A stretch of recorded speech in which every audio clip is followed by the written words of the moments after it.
All right, let's get right into it. We're all pretty used to the AI assistants in our lives, right? The big global names that everyone knows. But what happens when a totally new, locally focused AI tries to step into a ring that's already dominated by giants? Well, today we're looking at the story of Yasmina, a new AI assistant in the UAE, and the incredible playbook that made its launch a huge success. And this is really the heart of the matter, isn't it? It's not just about cool tech or fancy features. It's about trust. It's about culture. It's about making a connection. How do you actually convince people to let a new digital voice into their homes when they've already got familiar, comfortable options? So first things first, let's meet the contender. Who, or really what, is Yasmina? Okay, so Yasmina isn't just another generic AI that happens to have a language pack. It was built from the ground up by Yongo specifically for the UAE. And the game changer is right there in the description. It's human-like and it speaks Khaleeji Arabic. That's the specific dialect of the Gulf. This isn't just about translating words. It's about deeply understanding and integrating with the culture. But look, having a great product is one thing. Actually launching it, that's a whole different beast, especially when you're the new kid on a very, very crowded block.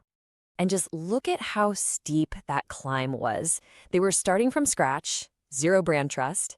They were going head to head with some of the biggest, most powerful tech companies on the planet. On top of all that, they had this complex plan to roll out 3 different products in just 7 months, and they had to try and build an emotional connection with a piece of hardware. That is a massive, massive ask. This chart really puts it all into perspective, doesn't it? Over here, you've got the global players with their established trust and their one-size-fits-all approach. And then you have Yasmin, a brand new name with a hyper-local, super culturally tailored game plan. I mean, it was a classic David versus Goliath setup. So how in the world did they pull it off? They knew they couldn't outspend the giants, so they had to outsmart them. Their solution was this brilliant playbook built entirely on one core idea: being local first. And the strategy itself was just beautifully simple, really focused on 3 main pillars. First, listen. Don't just guess what people want, use actual data. Second, speak the culture. This was their secret sauce, making the product feel like it truly, authentically belongs. And third, engage everywhere. Make sure you're connecting with both Arabic and English-speaking communities. And here's the proof from that first pillar, the listening part. I mean, the numbers are crystal clear. A huge majority, 63%, wanted support for their local Khaleeji dialect. And even more, 66% wanted something that was family-friendly by design. This wasn't a shot in the dark. This was the solid foundation for their entire strategy. This quote really gets to the soul of that second pillar, speaking the culture. And this went so far beyond just language. For instance, Yasmina could recite surahs from the Quran, it could recognize different voice prints in a family, and it could give you info from the Hijri calendar. It was literally designed to fit seamlessly into the daily life and values of a family in the UAE. Now for that third pillar, engagement, they went with this really smart multi-stage launch. Instead of one big splash that fades away, they built momentum over 7 months. They started with the Mini and Midi, then brought out the Max, and finally the Lite version.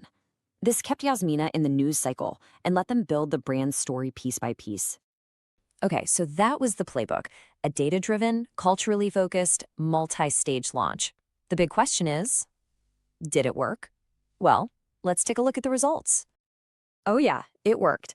The numbers here are just staggering. Their PR efforts ended up with an editorial reach of nearly 18 million people. For a brand that started from absolute zero, that is massive visibility. And that reach came from over 700 media mentions across both traditional news outlets and social media. All of a sudden, the name Yasmina was everywhere. And this right here shows it wasn't just media hype. The public was genuinely curious. Social engagement more than doubled, which tells you that people weren't just seeing Yasmina, they were actively talking about it. But this is the stat that's truly mind-blowing. Look at that last number, 0. In today's world, launching a tech product and getting 0% negative social media sentiment is, well, it's almost unheard of.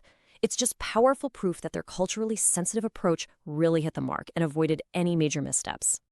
The public reception was obviously fantastic, but the tech industry itself was really starting to take notice too. And this just shows how big that industry breakthrough was. They didn't just get a few good reviews. They won AI Product of the Year. They landed 21 interviews, got prime placement during the huge GITX Tech Week, and earned all this widespread acclaim. They had officially arrived on the scene. And that's really the perfect summary of this whole story. By choosing not to be another generic global product and instead focusing so intensely on local culture, local language, and local values, Yasmina didn't just enter the market. It actually won the market's trust. And that leaves us with this final thought to chew on.